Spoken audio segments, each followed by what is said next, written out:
یو روایت کې نبي علیه الصلوة والسلام همیشه عادت درلودی کله چې به صحابه ورسره کښېنستي پوښتنې به ځینې کولې. داسې وخت به هم راغلی نبي علیه الصلوة والسلام به صحابه ته وویل چې تا خو به خوب نه لیدلي، تا خو به خوب نه لیدلي، خوبونه به ځینې پوښتل. یو ورځ نبي علیه الصلوة والسلام د صحابه ورسره ناست امام بخاري رحمه الله دا روایت نقل کړی. تاسو واورئ نبي علیه الصلوة والسلام د صحابه ورسره ناست صحابه ورته ویل چې نن خو عجیبه پیښه وشوه. کله چې زه پرېوتم دوه کسان رالو زه د روژه ونیولم روان یې کړم بیولم یو داسې ځای ته ورسم چې هلته یو کس پروت و پړ مخې بل کس ورته ولاړ و دومره خطرناکه ډبره ورسره وه. دا ډبره به ورته کش کړ دا سر به دې ور چفتان کړي ډبره به خیز وخوړې اولته به ولاړې دی چې به ولاړې ډبره به راخیسته الله به د ده سر بیرته ور جوړ کړي بیا به رالی بیا به ورته کش کړي بیا به ډبره خیز وخوړې ولاړه به دی به بیرته رالی ول ما دا ملګرو ته دا څوک دی ولته دی راته ولته مخ ته درځه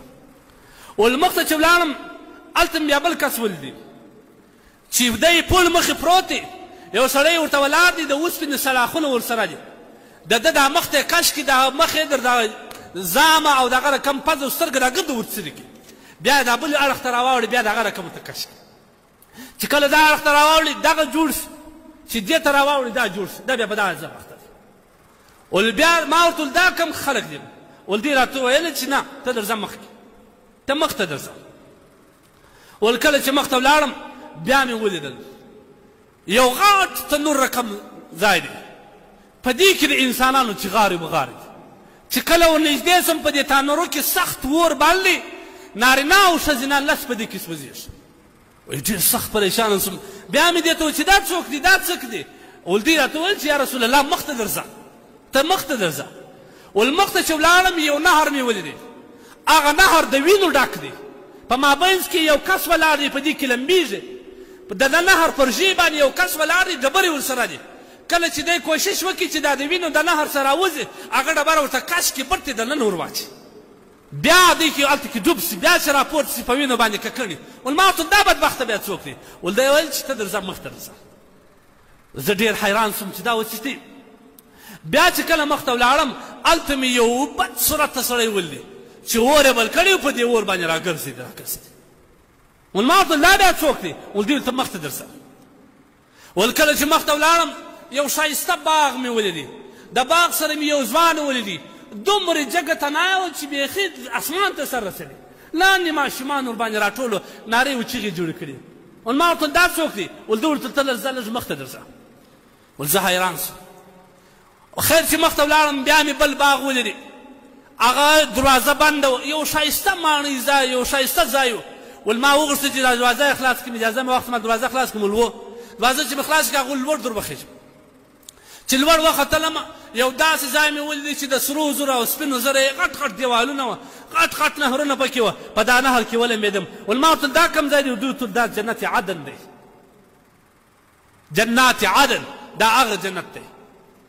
ول ما ورته اوس خو نو راته ووایه هغه اول کس څوک و چې هغه ډبره به یې ورته په لاس کې وه او وهی به واورئ ځوانانو ول ده ول دا هغه کس دی چې لمانځه پر وخت به بیده و لمانځه ته نه راکښېنستی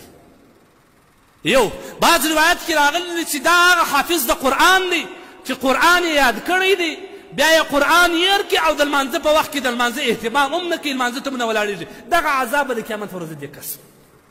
ول بیا مې ورته دا بل کم کس دی ول دوی کم یو ول ما ورته وویل چې دغه په مخ کې دا خنجران ورکشول ول دوی ول دا هغه کس دی چې په خپله معامله او کاروبار کې درواغ وایي تجاران واورئ که نه په معامله او په کاروبار یا په عام حالاتو کې درواغ وایي دا د درواغجن سزا به دغه سزا وي ول ما ورته لا بل بدبخته څوک و ول کم یو ول ما ورته چې په هغه اور کې سوځېدل او غټ تناره کې چې وه ول دا هغه کسان وه چې په دنیا کې زنا کړی ده نر او ښځه زنا چې کړې د هغوی سزا به الله تبارک وتعالی دغه ایست